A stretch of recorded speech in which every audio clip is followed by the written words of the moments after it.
The bathroom door had been locked for over an hour. He sat on the edge of their bed, listening to the familiar sounds that had become strangers over the past few months.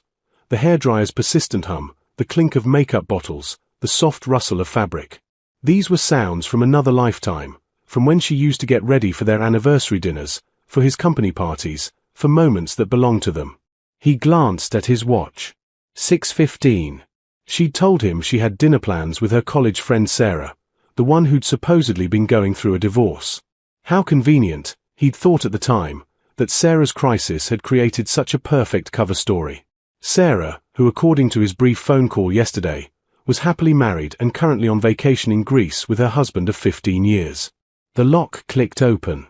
She emerged in a cloud of perfume, not her usual scent, but something new, something expensive. The red dress hugged her figure in ways that made his chest tighten, not with desire, but with the bitter recognition of effort expended for someone else. It was the dress from their 5th anniversary, the one she'd sworn would never fit again after their second child. Apparently, motivation worked wonders. "Wow," he said softly, keeping his voice neutral. "You look beautiful." She startled slightly, as if she'd forgotten he existed. Her cheeks flushed, with guilt or excitement, he couldn't tell anymore. "Oh, thank you." Sarah wanted to go somewhere nice. "You know how she is." Sarah, who was currently posting sunset photos from Santorini on social media. "Where are you two going?" he asked, standing to straighten his own collar. He'd dressed carefully too, though she hadn't noticed. She never noticed him anymore. Just that new Italian place downtown. Giovanni's, I think. Her eyes wouldn't meet his. They darted to her phone instead, which had buzzed 3 times in the last minute. Each buzz made her face light up in ways he hadn't seen in years. "Giovanni's is nice," he said. "I tried to get us a reservation there last month for our anniversary, remember? They were booked solid." She fumbled with her clutch, that nervous laugh bubbling up. "Well, Sarah made the reservation weeks ago. She's been planning this for a while." How thoughtful of her. He moved toward the dresser, adjusting his cufflinks with deliberate slowness. "What time is your reservation?" 7:30. Another buzz. Another quick glance at the screen, another smile she tried to hide. "You should probably leave soon then. Traffic on Friday nights, you know." She nodded, already moving toward the door, her mind clearly elsewhere. In the doorway, she paused, and for a moment, just a fraction of a second, something flickered across her face. Doubt? Guilt? The ghost of the woman who used to kiss him goodbye? "Don't wait up," she said. "Sarah's been really struggling. We might be out late." "Of course. Take your time. I hope Sarah feels better." The words tasted like ash. He watched from the bedroom window as she practically floated to her car, her fingers flying across her phone screen.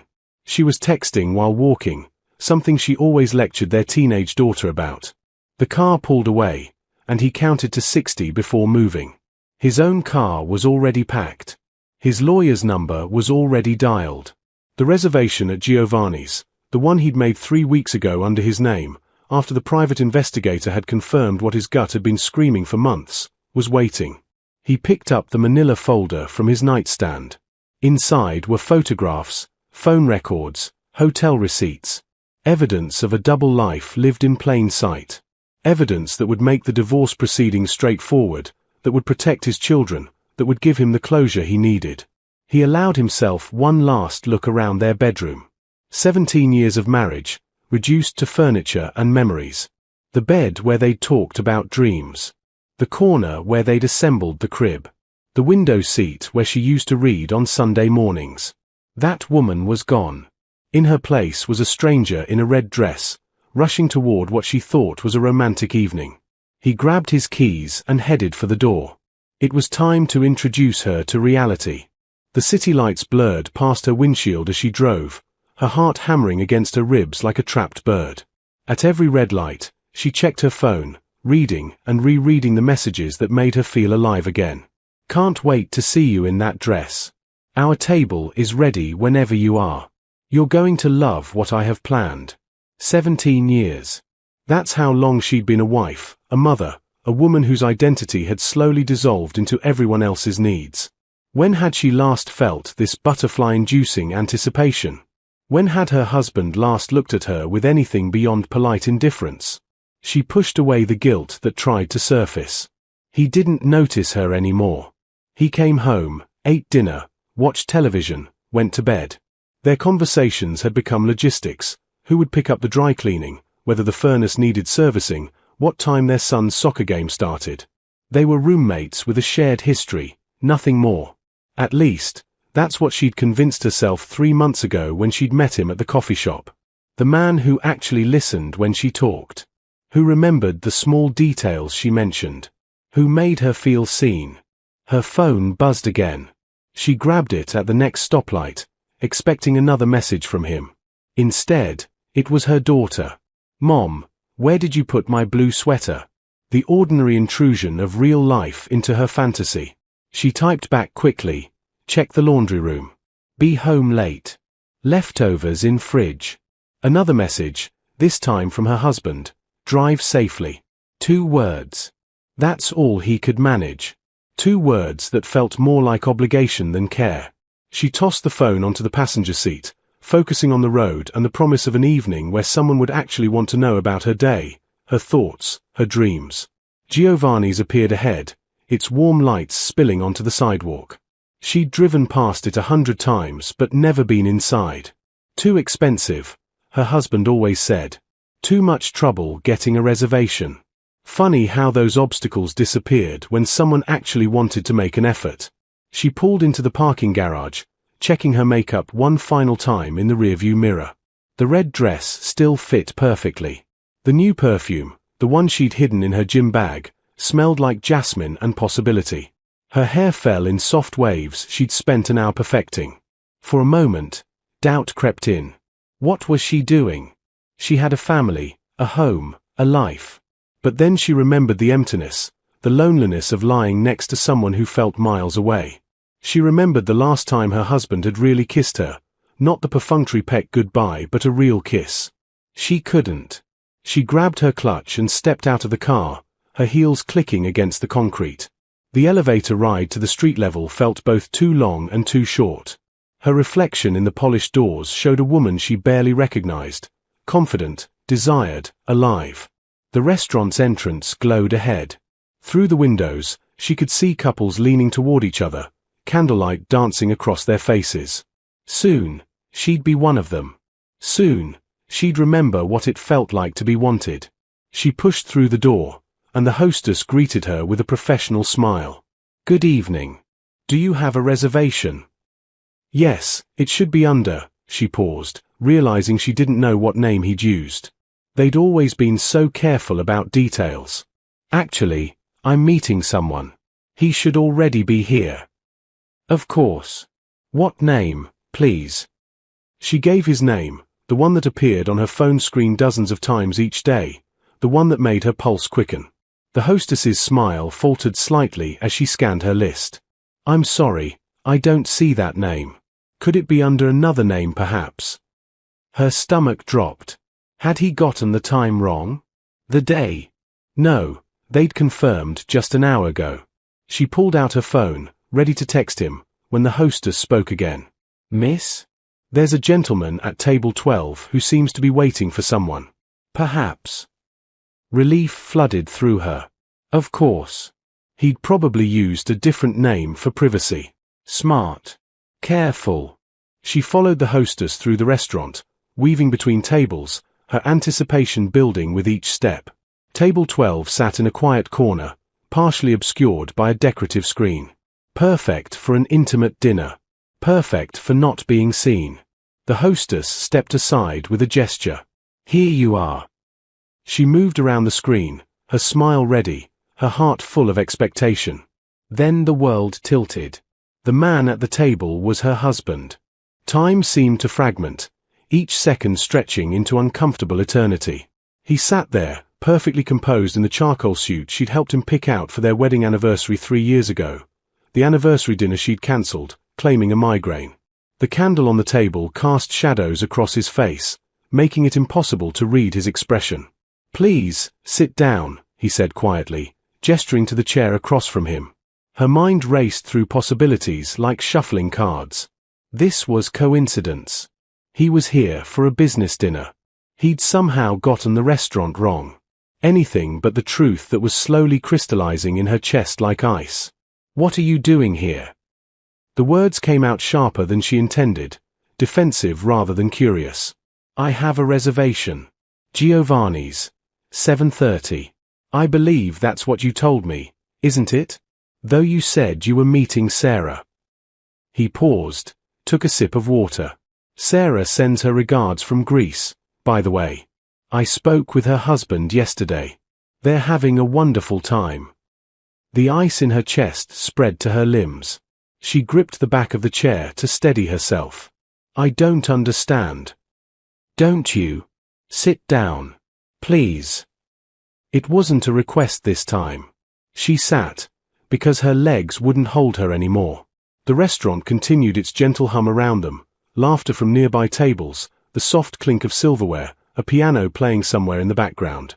Normal sounds in a moment that had become surreal. He reached beneath the table and withdrew a manila folder. The kind lawyers used. The kind that changed lives. "I've known for 3 months," he said conversationally, as if discussing the weather. "The late-night texting. The new clothes hidden in your gym bag. The sudden interest in working out 4 times a week at a gym that, curiously, has no record of your membership." She couldn't breathe. Couldn't think. The red dress that had felt so empowering 20 minutes ago now felt like evidence, like a costume for a role she'd been caught playing. "His name is Daniel, right? The district manager for that consulting firm downtown. You met him at the coffee shop near your sister's house. He's divorced, has a daughter in college, drives a BMW." He recited the facts like reading a grocery list. "He thinks you're separated from me. That we're just waiting for the kids to adjust before filing papers. Creative story. How did you?" "A private investigator. Excellent credentials, very discreet." He opened the folder, and she saw photographs. Her and Daniel at the coffee shop. Getting into his car. Walking into a hotel. Evidence of every moment she'd thought was secret, laid bare under restaurant lighting. Tears burned her eyes, but she blinked them back. "If you knew, why didn't you say anything?" For the first time, emotion cracked through his calm facade. "I wanted to be wrong. Every day, I hoped I'd wake up and find some other explanation. That maybe you really had joined a gym. That maybe Sarah really was going through something. That maybe the woman I married was still there, just lost, and if I waited patiently enough, she'd find her way back.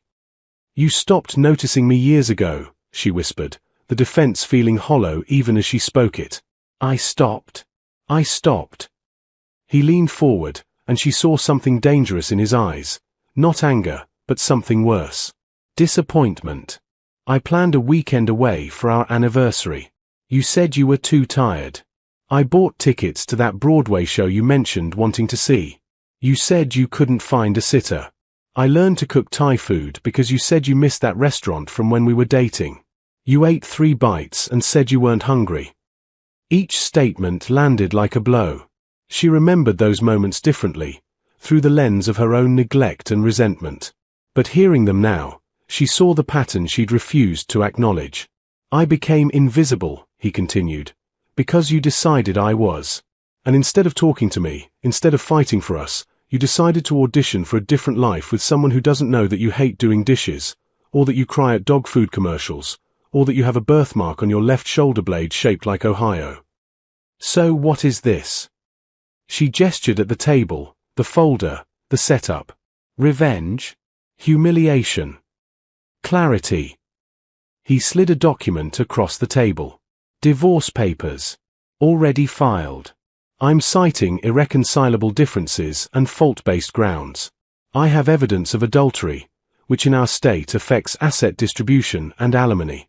My lawyer says it's a fairly straightforward case." The words hit her like physical blows. Divorce. Fault. Evidence. The life she'd been trying to escape suddenly became the life she was losing. The kids. Are with my mother. They know we're having dinner together. They don't know yet that it's our last.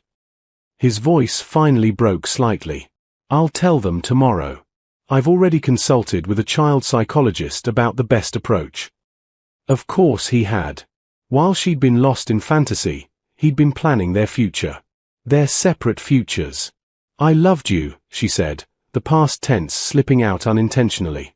I know. I loved you too. Maybe that's why this hurts so much. He stood, leaving the folder on the table. The reservation is in my name. You're welcome to stay and order whatever you'd like. Or you can leave.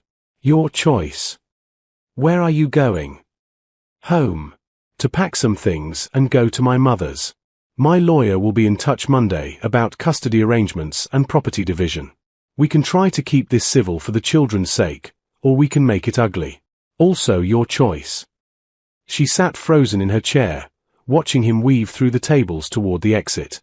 Part of her wanted to run after him, to beg, to explain. But explain what? That she'd felt lonely? That she'd wanted to feel special again? Those reasons felt like tissue paper now, flimsy and transparent. The waiter approached cautiously, clearly sensing the tension. Would you like to see a menu?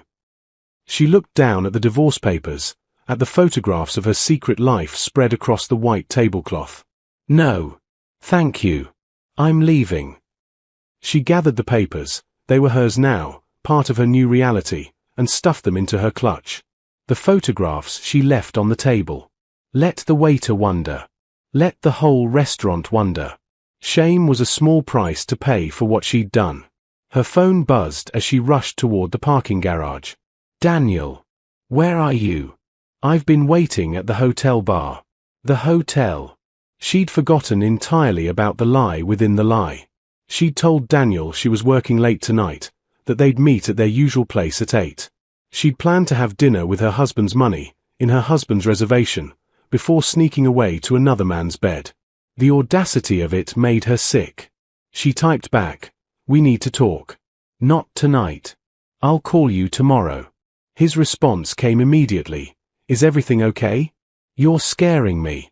Nothing was okay. Nothing would be okay for a very long time. Instead of answering, she blocked his number. Clean break. Scorched earth. It felt both cowardly and necessary. In her car, she sat gripping the steering wheel, unable to turn the key. Where would she go? Not home, he'd said he was going there to pack. Not to her mother's, the judgment would be unbearable. Not to her sisters, she'd have to explain, and explaining meant admitting what she'd become. Her phone rang. Unknown number. She answered without thinking. Mrs. Morrison. A woman's voice, professional and crisp. She almost said yes before remembering that name might not be hers much longer. This is she. This is Catherine Chen from Morrison and Associates. I'm your husband's attorney. He asked me to reach out regarding temporary arrangements while the divorce proceedings move forward. Of course. He'd thought of everything. While she'd been selecting lingerie and perfecting her lies, he'd been consulting lawyers and documenting evidence. I'm driving, she said, which was technically true, though the car wasn't moving. Of course. I can call back at a better time. However, your husband wanted me to inform you that he'll be staying at his mother's for the foreseeable future. You're welcome to remain in the marital home with the children. He'll collect his things tomorrow afternoon while you and the children are at your son's soccer game. The soccer game. He'd remembered their son's soccer game while planning his exit from their marriage. He also wanted me to convey that his primary concern is the children's well-being. He's hoping we can establish a cordial co-parenting relationship and avoid unnecessary conflict. Cordial. Co-parenting. Terms from a future she hadn't imagined that morning. What do I need to do? Her voice sounded hollow, unfamiliar. For now, nothing. I'll send over the formal documents early next week. You'll have time to retain your own counsel. I'd recommend doing so sooner rather than later, given the complexity of asset division and custody arrangements. After the attorney hung up, she finally started the car. Muscle memory took over, driving her through familiar streets toward the house that would soon be divided up in legal documents. The house where she'd raised her children, celebrated birthdays, decorated for Christmas, lived a life that now felt like someone else's memory. The lights were off when she pulled into the driveway. He'd already come and gone. She sat in the darkness, unable to face the emptiness inside. Her phone buzzed again. This time, her daughter. "Mom, Dad called and said you'd be home late. Can I sleep over at Jessica's?" Normal. Routine. The machinery of their family life continuing while its foundation crumbled. "Sure, honey. Have fun. Love you. Love you too." Simple words, exchanged 1,000 times. But tonight they felt heavy with meaning. Her daughter still loved her. For now. Before she knew what her mother had done. Before the family she knew dissolved into custody schedules and separate Christmases. She finally went inside. The house felt different, though nothing had physically changed. In the kitchen, she found a note on the counter in his handwriting. "I fed the dog. There's leftover chicken in the fridge. I'll be back tomorrow at 2 p.m. for my things. Please be out." Even now, even in this, he was thoughtful. Feeding the dog. Making sure she knew there was food. Planning his return for a time when she wouldn't be there, sparing them both the awkwardness. She crumpled the note and then smoothed it out again. Evidence of consideration, even in ending. Upstairs, she stripped off the red dress and hung it in the back of the closet. She'd never wear it again. Couldn't. It had become a costume for the worst version of herself. In the bathroom mirror, she barely recognized the woman staring back. The makeup that had seemed so perfect earlier now looked garish. The carefully styled hair seemed ridiculous. She'd dressed up for a date with excitement and anticipation, never imagining she'd come home to an empty house and divorce papers. She washed her face, watching the makeup swirl down the drain. If only guilt and regret could be washed away so easily. Her phone sat silent on the counter. No messages from Daniel, he'd probably figured out he was blocked. No messages from her husband. What else was there to say? The children were settled for the night, unaware that their world was about to fracture.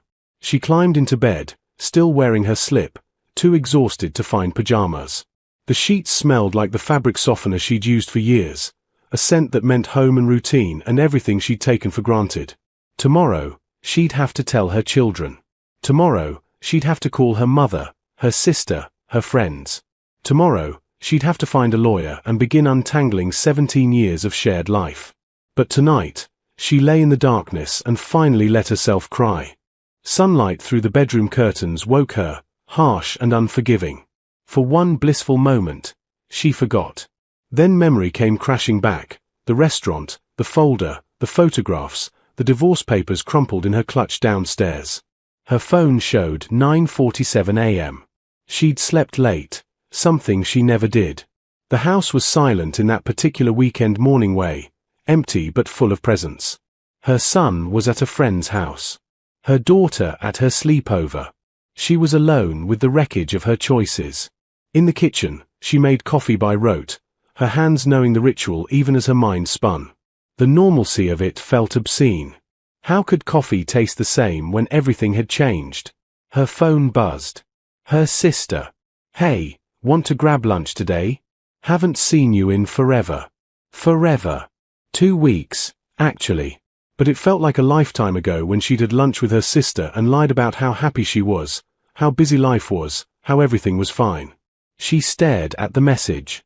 This was it, the beginning of telling people, of making it real. Once she told her sister, the news would spread. Her mother would know by evening. Friends would hear by Monday. The whispers would start, the judgment, though I always thought something was off comments. Before she could second-guess herself, she typed, "Can you come here instead? I need to talk to you about something." The response was immediate. "That sounds serious. Are you okay?" "No. But I will be. Can you come around 11? On my way." She had an hour to prepare. To figure out how to say the words "my marriage is over, and it's my fault" out loud. To practice holding herself together when all she wanted was to dissolve into tears and denial. She showered, washing away yesterday's perfume, Yesterday's hope, yesterday's delusions. The water couldn't cleanse guilt, but it helped her feel slightly more human. In her closet, she avoided the red dress, choosing instead old jeans and a sweater. Comfortable. Safe. The clothes of a woman hiding rather than a woman dressing to impress. At 10:58, her sister's car pulled into the driveway. She watched from the window as Sarah, actual Sarah, not the fictional one she'd used as a cover story, grabbed her purse and hurried to the door. "Okay, you're freaking me out," Sarah said the moment she entered. "Are you sick? Are the kids okay? Is it?" She stopped, finally taking in her sister's appearance. The unwashed hair, the red eyes, the defeated posture. What happened? They sat at the kitchen table, the same table where the family had eaten breakfast together just yesterday morning. A lifetime ago. "He's divorcing me." The words came out flat, factual. Sarah's eyes widened. What? Why? What did he? Not him. Me. I had an affair. The silence that followed was deafening.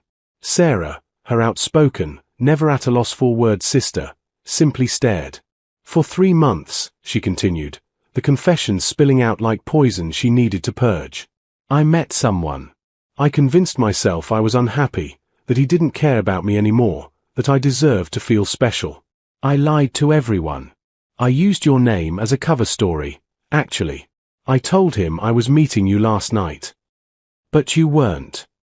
No. I was meeting the other man. Except when I got to the restaurant, my husband was there instead. With divorce papers. He'd known for months. Had me followed. Documented everything. Sarah reached across the table, grabbed her hand. Oh, honey. Those 2 words, not judgment, not anger, just sympathy, broke something inside her. The tears came then, ugly and desperate, months of guilt and fear and regret pouring out. I destroyed everything, she sobbed. Our family, our life, the kids' stability. And for what? For feeling special for a few weeks? For someone who didn't even really know me? Sarah let her cry, holding her hand, not offering empty platitudes or false hope. When the tears finally subsided, she spoke carefully. What do you need right now? Practically, I mean. A lawyer. A plan.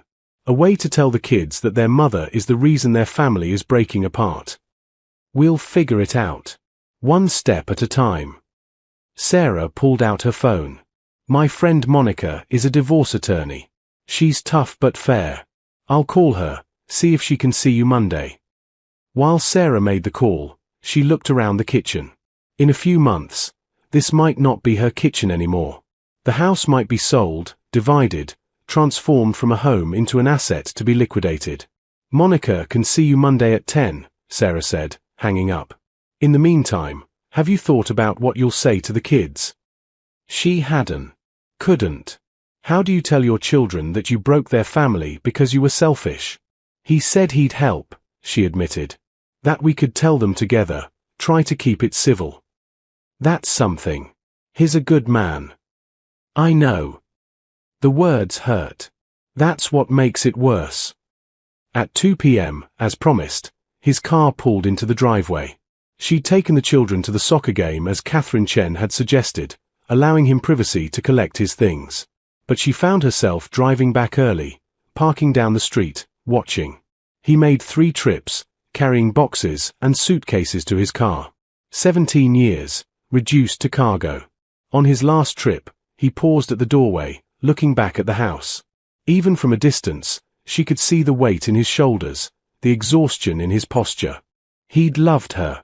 Maybe still did, in some broken, unsalvageable way. And she'd taken that love and shredded it for the illusion of excitement. When his car disappeared around the corner, she drove home. Inside, the house felt both emptier and lighter. His toothbrush was gone from the bathroom. His reading glasses no longer sat on his nightstand.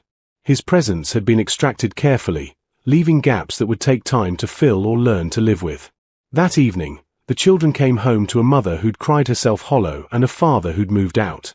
They sat them down together, a united front for one last crucial moment, and told them in careful, age-appropriate language that sometimes people change, that love isn't always enough, that this wasn't their fault. Her daughter cried. Her son went silent, processing. They both had questions she couldn't answer honestly. Why? When? Could they fix it? This is what's best, her husband said, his voice gentle but firm. Your mother and I both love you very much. That will never change. But we need to live separately for a while. A while. As if this were temporary. As if there were any coming back from betrayal. After he left, hugging the children, squeezing her shoulder in what might have been forgiveness or just exhaustion, she tucked the kids into bed and sat in the quiet house. Her phone buzzed. An email from Catherine Chen with attachments, temporary custody arrangements, financial disclosures, procedural timelines. The machinery of divorce, grinding forward. She opened a new document on her laptop and began typing. Dear Daniel, by the time you read this, you'll have figured out that I'm not who I said I was. I'm not separated. I wasn't planning to leave my husband. I was just a coward who destroyed her family because she was too afraid to face her own unhappiness honestly. I'm sorry I lied to you.